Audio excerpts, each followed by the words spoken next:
Kira-kira apa hal yang paling realistis yang perlu dilakukan, satu hal deh buat mereka Ke real impact kali ya. Enggak bercanda. Jadi oke. Kalau sekarang kalian desperate, bangun mental belaga gila yuk. Belaga gila tuh gini. Ketika kalian sekarang jatuh dan gagal, belajar aja bahwa yalah, namanya emang gue orang bego, gagal ya nggak apa-apa, wajar. Tapi ini proses pembelajaran supaya tambah pinter. Oke. Dengan kalian punya mindset dan sikap hati kayak gitu, pasti kalian akan less blame. Karena yang biasanya dipakai buat ngancurin diri kita adalah sifat blame. Blaming diri sendiri tuh destruktif banget. Oke. Banget. Makanya itu juga yang selalu dipakai kalau di ajaran kita, rasa bersalah itu selalu dipakai untuk menjauhkan kita sama Tuhan kita. Ada judgmental nanti di situ. Judgmental di situ. Yeah. Jadi emang saya orang bodoh, emang saya orang tak pantas yang diberikan kesempatan sama yang di atas untuk belajar dari kegagalan ini, dan saya mau tambah pinter setiap harinya 1% deh gitu. Ya. Udah. Oke. Kalau gitu ini terakhir banget. Karena gue tiba-tiba kepikiran. Kalau kita ngomongin dalam konteks bisnis, ya kan tadi sebelumnya kita ngomongin tentang bisnis 80% gagal di tahun pertama. Gimana cara membedakan kegagalan yang sementara? Kan ada gagal-gagal yang sementara, akhirnya dia coba lagi, akhirnya berhasil. Atau kegagalan yang menandakan bahwa gue kayaknya harus ganti jalur atau ganti bisnis. Ini susah.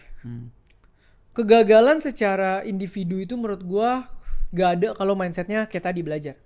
Oke. Karena setiap kegagalan individu itu cuma pintu untuk lo tambah pinter. Oke.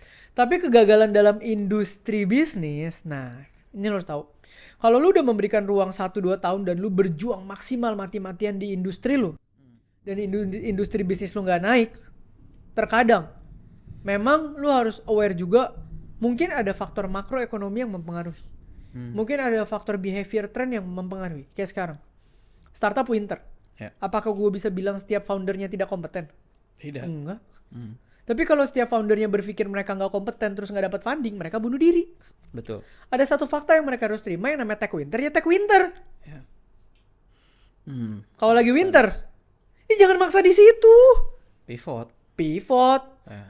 Pak, semut aja mengumpulkan di musim apa, Pak? Iya. Betul. Di musim panen, di musim lagi. Musim dingin dia udah nggak ngumpulin. Musim dingin dia nggak ngumpulin, kenapa? Mati. Udah cukup. Iya mati kalau nggak. Maksa. Ya berarti kita apa? Cari momentumnya di depan mata di mana, kumpulin di situ, kelola, simpen, begitu musim dingin datang, lu udah siap. Tinggal cari lagi mana industri yang musim panen lagi. Hidup itu masalah adaptasi. Betul. Ya, nggak bisa lah kita bilang idealis nih, gue mau seumur hidup A terus. Dia bisnis A terus gitu. Nggak ada. Ada dokter tiba-tiba jalannya jadi konten kreator. Iya betul. Ada apa? Arsitek jalannya jadi jualan full time kartu Pokemon. Ada. Hidup tuh nggak pernah ada yang tahu. Gitu loh. Jadi lihat apa yang di depan mata, maksimalin, gaspol. Ya ada juga statement waktu itu yang keluar dari mulut lu sebenarnya yang kita sama-sama discuss. Bisnis boleh mati asal lunya hidup. Iya, benar. Ya kan? Benar. Jadi cari bisnis yang lain. Iya. Pivot. Dan itu tidak salah. Kalau selama lu nya tambah pinter sebagai entrepreneur. Betul. Dan masih punya uang. Oke, mantap kalau gitu, Teh. Cukup dari gua? Ada tambahan dari lu? Aman? Udahlah, gua rasa tadi udah cukup. So buat teman-teman yang merasa gagal atau depresi, jangan salahin diri lu sendiri lah. Capek gila. Mau sampai kapan, dan itu gak mengubah apa-apa. Karena gue dulu pernah begitu. Gue ngerasa semua hal yang kurang perform adalah salah gue. Ya which is kalau punya karyawan yang kayak gitu kita seneng sih di kantor.